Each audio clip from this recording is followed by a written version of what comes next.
Okay, today we are tracking a major breaking news story that sits right at the intersection of global manufacturing and cybersecurity. We're looking at a massive cyber attack on a Tata iPhone plant over in India. And what makes this whole thing literally jaw-dropping is that it involves the highly sensitive data of not just one, but two global giants, Apple and Tesla. It is a wild look into how vulnerable our global supply chains really are, so we've got a lot of ground to cover. Okay, let's dive into this by looking at the sheer scale of the breach. 630 gigabytes. In the world of top-tier corporate data, that is an absolute mountain of information. We aren't just talking about a couple of misplaced emails or like one compromised admin password. No, this is 630 gigs of strictly confidential, proprietary data that was just pulled right out of the factory's network. And to really wrap your head around what that 630 gigabytes actually looks like in practice, check this out. It breaks down into a staggering 200,000 individual files stolen from this facility. Think about the crazy level of detail in just one single manufacturing blueprint, or say one employee's HR record. Now multiply that by 200,000, the depth of this exfiltration is just off the charts. So let's get into the specifics. Chapter 1, the cyber attack on the Tata factory. Based on some fresh reporting from Reuters, the investigation is pointing toward a very specific location.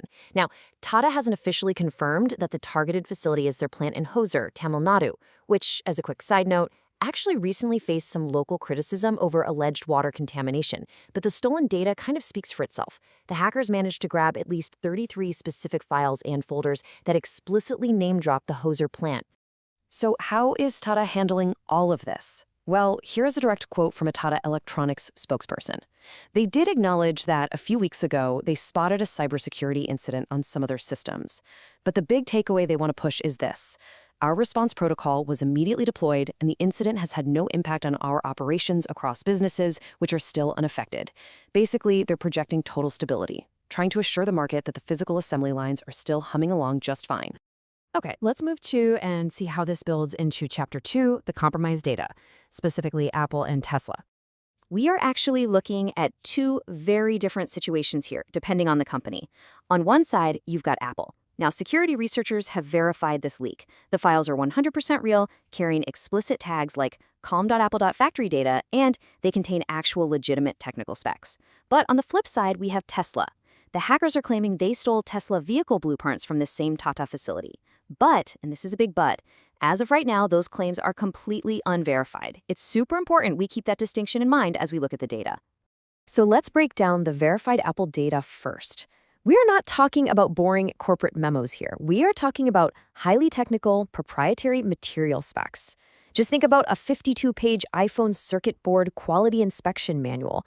I mean, that is literally the secret sauce of how Apple maintains its hardware quality. And honestly, what's maybe even more concerning is the human element. These hackers walked away with years of internal event logs and the actual passport copies of the factory workers. So we just went from corporate espionage straight into massive identity theft territory. Now, turning to the unverified claims about Tesla. If these documents actually turn out to be real, the implications for the auto industry are huge. The hackers claim they're sitting on revised engineering drawings for the 2023 Model 3 Highland. They also claim to have manufacturing assembly document dated for the future, May 2025. And on top of that, supposedly, there are references to parts used in the Model Y SUV. Again, completely unverified right now, but it's a perfect example of the incredibly valuable intellectual property that these malicious actors are hunting for. Right, let's look at who's behind this. Chapter 3, the hacker group, World Leaks. The group claiming responsibility goes by the name World Leaks, and you really need to understand their whole operational playbook. They're a hacking group well known for utilizing data theft specifically for extortion purposes. They're not doing this for some political cause or hacktivism. No, their motive is purely financial. They steal your data, lock it down, and demand a massive payout to keep it off the open web. Just to give you an idea of the threat they pose, let's walk through their recent timeline. Earlier this year, back in January 2026, World Leaks pulled off a notable hack targeting Nike. Then, fast forward to a few weeks ago, which is when Tata officially identified the breach on their end. And finally, the really critical turning point, June 10th, 2026. That's the exact date security researchers confirmed the stolen Tata factory data was dropped on the dark web. So this extortion timeline escalated incredibly fast. Which brings us to Chapter 4, the company's responses. Now, what's really interesting about this slide is what's noticeably missing from the official statements. We know World Leaks is strictly an extortion group, right? However, Tata has not officially confirmed whether this specific attack was a ransomware incident. They acknowledge the breach, sure, but they are keeping the exact nature of the hack and whether any sort of ransom was demanded or negotiated completely under wraps for the time being.